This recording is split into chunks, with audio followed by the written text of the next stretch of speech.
तर बहुमत सिद्ध न झाल्यास राष्ट्रपती राजवट लागू शकते। विधिमंडळाचे माजी मुख्य सचिव अनंत कळसे यांनी याविषयीची माहिती दिलेली आहे।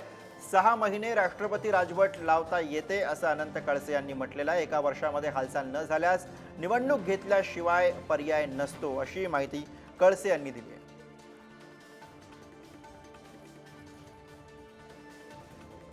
सर काय सांगाल, उद्या निकाल येत आहेत, मात्र काही सर्वे असं दाखवत आहेत की स्पष्ट बहुमत कुणाला मिळणार नाही।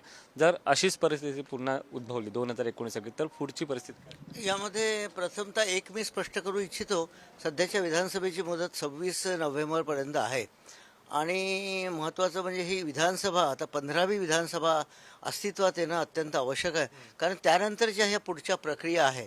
तर आता मला वाटतं की 23पर्यंत सगळे निकाल येतील आणि 24ला किंवा इव्हन 23ला रात्रीपर्यंत सुद्धा 15वी विधानसभा अस्तित्वात येईल। सगळ्यात जो मोठा पक्ष असेल, आघाडी नाही म्हणत मी, सगळ्यात जो मोठा पक्ष असेल संख्येने, त्याला आधी आपला नेता निवडून त्यांना सरकार स्थापनेचं निमंत्रण देईल। कारण मागे आपल्याला आठवत असेल BJPला 105 जागा होत्या, त्यावेळेस सरकार स्थापनेचं निमंत्रण आधी BJPला देण्यात आलं होतं, पण ते स्थापन करू शकले नाही। पुढची प्रक्रिया जी घडली, तर अशा प्रकारे ही प्रक्रिया पार पाडली जाईल।